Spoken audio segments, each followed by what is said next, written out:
welcome back everybody. Christina here with you in our second video of the Building Your Immune System series.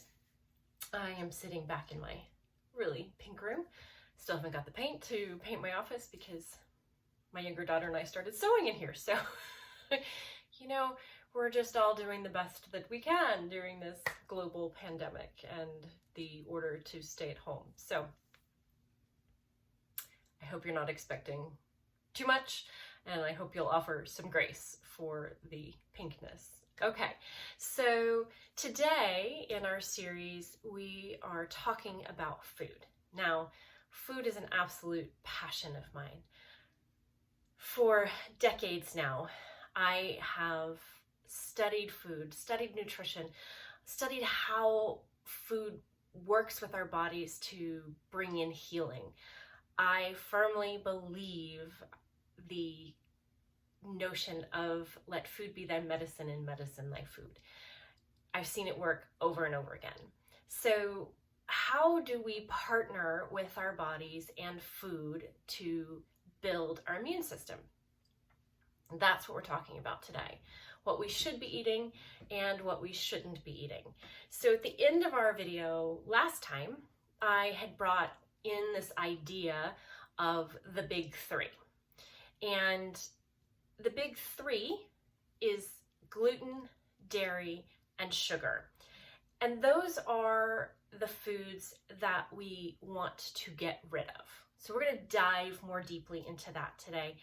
And we'll also turn our focus onto the foods that actually support our bodies and help reduce inflammation. So we'll get to that too, but I want to get through the hard part of how we need to get rid of the big three, okay? So whenever I begin to work with a client, I always recommend an anti-inflammatory diet. Because if we're going to go through the effort of hunting down the root cause of dysfunction, then we have to be able to clear up the muddy water so that we can see.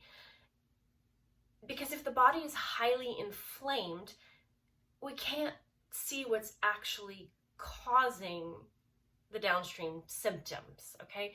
So the way I like to think about this is picture yourself standing maybe knee deep in a really muddy stream. And you're looking for the diamond engagement ring that you just dropped. You're not going to be able to find it.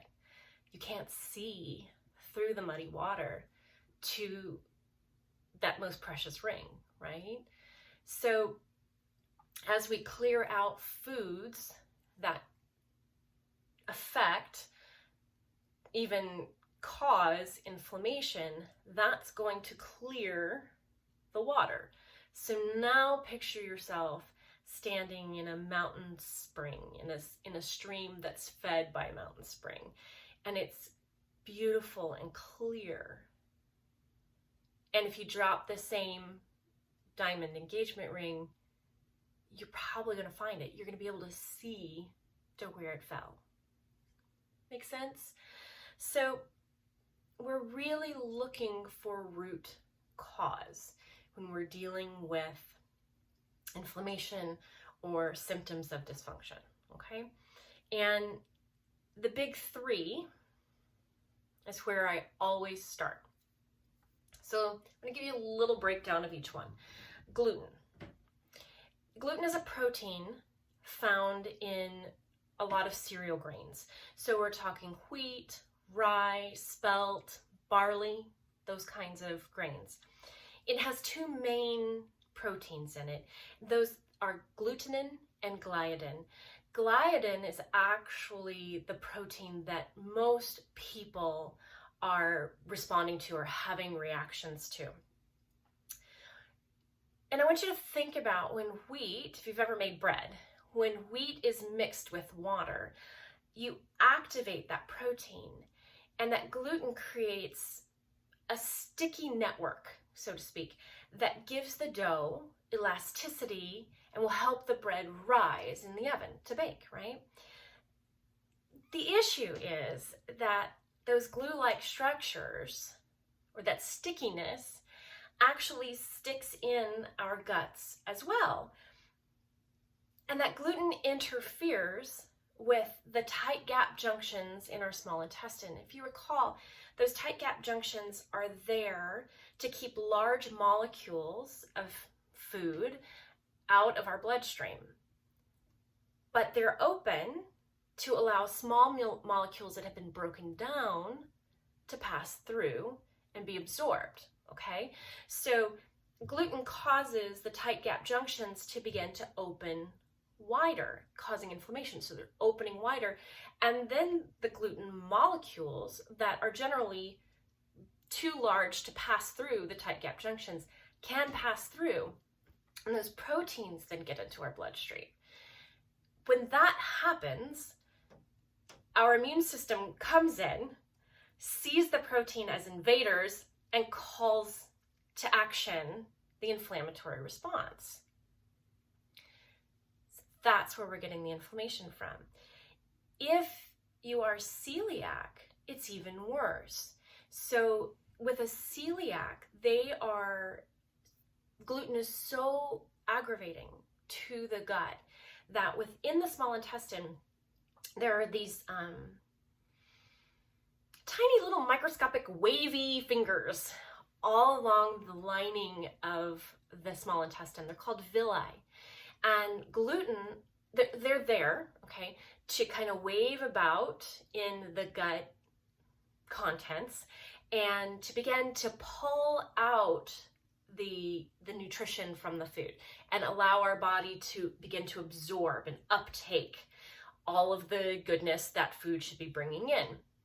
For celiac, the gluten actually begins to wear down those villi. And so given a long enough amount of time and enough inflammation, you actually end up with malabsorption and malnutrition. So gluten can be a very, very dangerous thing for some. If you're celiac, it can just be a sensitivity, or it can actually be another type of allergy. But either, in any of those cases, you're dealing with an ingredient that dramatically increases inflammation in the body. And here's the other thing that I want to point out. Some studies actually say that gluten takes up to 4 months to be processed through our bodies because of that stickiness. Okay, so I'd like to say this. Because of the 4-month process, that is the very reason why you cannot be mostly gluten-free. Because every time you take that gluten in, you're resetting that 4-month mark. Okay? So when you are actively sitting in an anti-inflammatory diet, gluten has to go. And you have to be committed to it. The next one that I want to talk about is dairy. Dairy can be another hidden source of inflammation, and that's for 2 reasons. Dairy has a sugar in it, lactose, and a protein in it, casein, that, depending on the person, can be reacting to either one or both of either the sugar or the protein. For the sugar, your body is actually lacking an enzyme that helps break that sugar down and get rid of it. And in the other case, the protein is working very similarly to the gluten proteins, and they're getting through the tight gap junctions and into our bloodstream again, where we're setting up an inflammatory response. So that's why dairy should be taken out when we're actively sitting in that anti-inflammatory diet phase, okay? The next one, we're going to spend a little more time here, is sugar. Okay, now what I'm talking about is the highly processed white table sugar, and by the way, high fructose corn syrup. Okay, here's really what I want you to know. Not only does sugar not have any nutritional value at all, it actually depletes minerals from your body. Sugar is an anti-nutrient. Let that sink in. it is an anti-nutrient. Refined sugars contain no fiber, no protein, no fat, no enzymes, only empty calories. So according to Andrea Nakayama, who is the founder of the Functional Nutrition Alliance, she says, and I quote, "Your body must borrow vital nutrients, calcium, sodium, potassium, magnesium, theanine, chromium, and zinc from healthy cells to metabolize and process sugar." She says, that's a crime, end quote. Pretty powerful. Additionally, I'd like you to know that sugar depresses the immune system for up to 5 hours after you've consumed it. Studies show that it increases tumor and cancer growth. It contributes to insulin resistance and then further downstream, heart disease.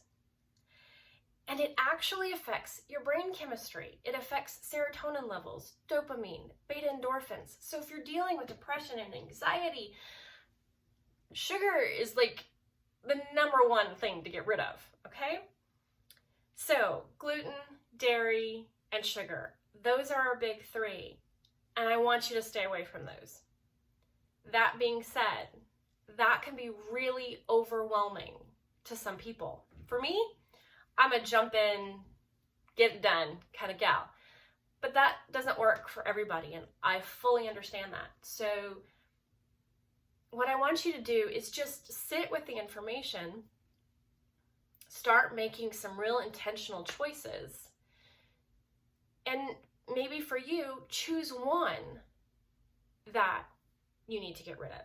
If you already know that you're sensitive to dairy or you're sensitive to gluten, maybe that's the place for you to start because you already know how that makes you feel. But if you don't know where to start, then start with sugar. Kick it to the curb. Start there. And I also get that sometimes, especially right now and like this craziness, sugar is a bit of a comfort for us. So I want you to consider sugar alternatives. I do not mean artificial sugars, okay? I mean alternatives. So think a little bit of honey, a little bit of maple syrup, maybe a dried date blended into something. Coconut sugar is a great option. Things that are generally lower glycemic. Now, honey isn't, but you're only going to use a small amount, okay? Artificial sweeteners are off the table. Things like aspartame, sucralose, saccharin, those are not found in nature, which goes absolutely against my number one rule. Eat real food, okay? So let's begin by being really intentional with our food choices. Before a food is purchased, heated up, unwrapped, or eaten, think about where it came from. Think about its origins and what's happened along its path, okay?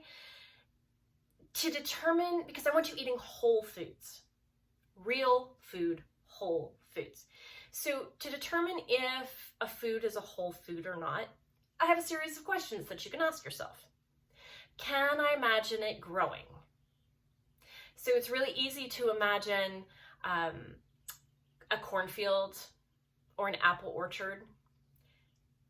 It's tough to picture a field of marshmallows or a river of high fructose corn syrup. And you most certainly can't go to a Cheeto tree and pick Cheetos. Okay? Number 2, how many ingredients does the food that you want to eat have in it? The closer to its whole form, the fewer the ingredients. So think about that, right? A whole food has one ingredient. It doesn't have a mass of ingredients that you can't even pronounce.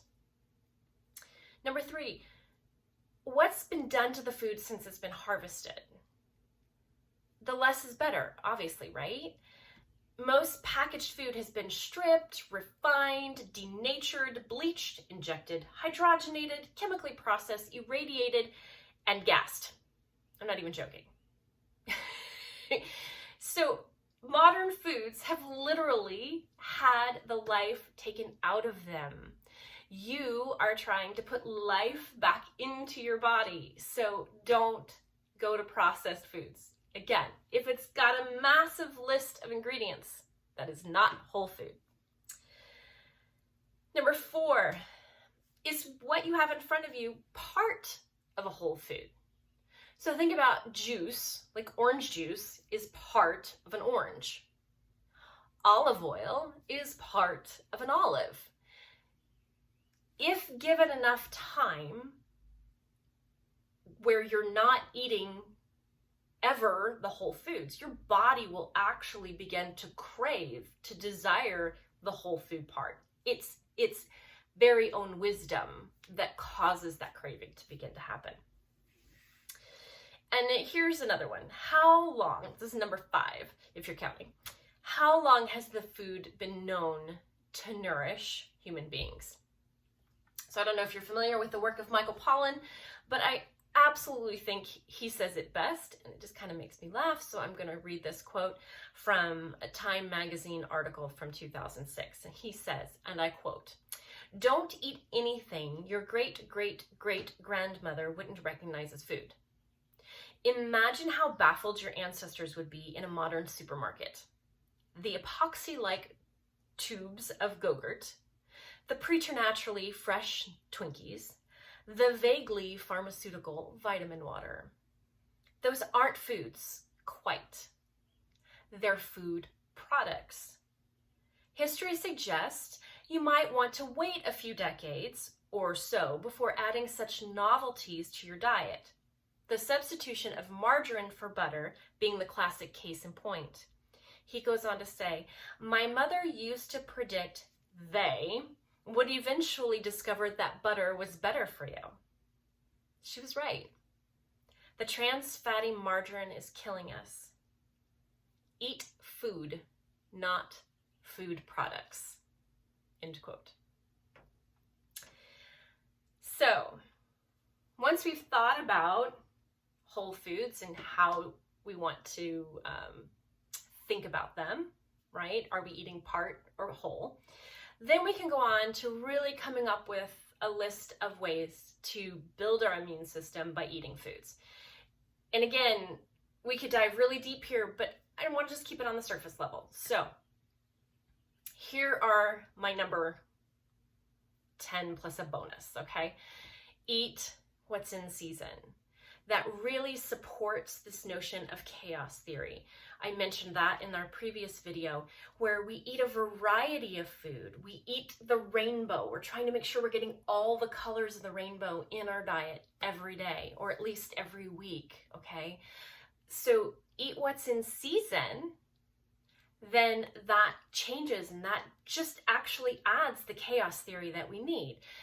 Find your local farmers markets, especially right now. They're really safe. I actually think they're safer to shop at a farmer's market than to shop elsewhere, because we're outdoors and they're metering how people get in, and we're supporting our local farmers and the communities there. So eat seasonally, eat organically. Foods grown on industrial farms are laden with chemicals, including synthetic fertilizers, weed and bug sprays. And additionally, these things are often genetically modified. And genetically modified foods, we can say a lot about those, but basically, they haven't been around long enough, and they haven't been tested well enough to fit within that model of, let's wait. Let's just wait a little while to make sure that they're safe for us to eat. So eating organically, you won't have to worry about that. Eat free-range and grass-fed poultry. And meat. Free-range poultry, grass-fed meat. It's better for the environment. It's better for our bodies. It increases the omega-3s that we so desperately need, and gets rid of all the industrial farming issues that we brought up with organics, right? Every day, incorporate smoothies. In my house, this is gut healing, dense nutrition. You would be amazed at how totally wonderful a smoothie can taste and yet hide just a ton of stuff in it. So mine have always got some form of veggies, celery, cucumber, beet, greens of a different variety. Like each week I'm changing that variety of greens. I put in berries and other fruits. I always have bags of frozen fruit that I can just put in there. I use those smoothies to also add additional food supplements that I want in there. So think things like collagen peptides, healthy fats like MCT oil, proteins, vitamin C in food form, in the forms of the camu camu berry or inkenberry. And I also use them to put in adaptogenic nutrients like mushroom tinctures. Think reishi and lion's mane for brain health. Eat healthy fats, especially the essential fats. So healthy fats, we're talking about non-hydrogenated oils. If you have those in your house, folks, get them out. They will kill you. You don't want those. You want monounsaturated fats. And those are in olive oil, in olive sesame seeds, avocados. You want the polyunsaturated fats from flax seeds, hemp, chia, pumpkin seeds, and walnuts. You want to make sure you're eating your essential fats. And those fats are not able to be made in our bodies. And we're talking omega-3s and omega-6s. Focus really on omega-3s, okay? Our standard American diet sits in a terrible ratio of omega-3s to omega-6s. And that actually brings on additional inflammation in our body. We want omega-3s. So simple rule, get rid of the processed food, don't eat fast food, and you don't even have to worry about the ratios, okay? Quickly going, cook at home. If you cook at home, you're starting with whole ingredients, and then you're putting whatever you want in it. Clients that don't cook at home, they really struggle because it's a constant battle to read every single label and to know what's in there. I get caught by it all the time. I picked up some gluten-free flour and I went back and I read the label a week later, and guess what? It had dairy protein in it. You're like, you've got to be kidding me. I don't need the dairy in there. Thank you very much. In fact, my daughter can't tolerate it. So now what do I do with that gluten-free flour? So I'll be making my own. I'll be doing my own mixes just because that's who I am. You don't have to read the labels, but Whole Foods, bringing it back, and cook at home, okay?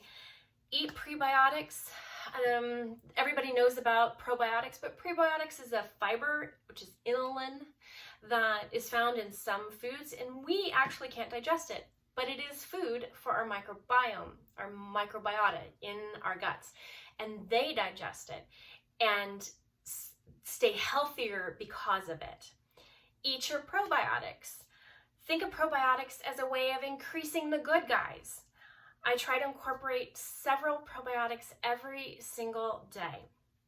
I do supplement, but I'm trying to get most of it from my food. So think sauerkraut, kimchi, beet kvass, tempeh, miso. Of course, yogurt is a probiotic, as is kefir. If you're going to go down the dairy route, make sure that you can tolerate it. But if you're kicking dairy to the curb for a little while, then there are a lot of really good non-dairy options out there. But please do not get the sugar bomb variety. If that little container of yogurt gives you 27 grams of sugar, you may as well not have eaten it. Okay? So go plain yogurt and flavor it up yourself.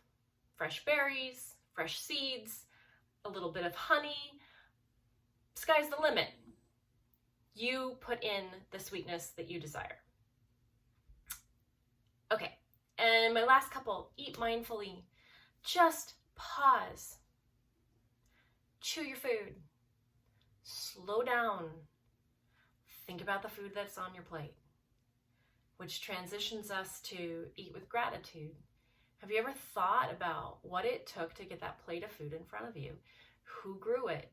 Who harvested it? Who transported it to your store?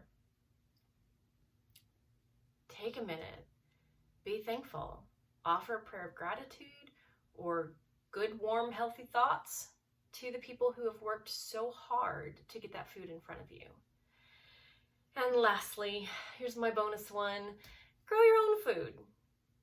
I know that's a big trend right now. And that may seem overwhelming too, or maybe you have a really small space and you can't. Put a couple pots of herbs on a windowsill.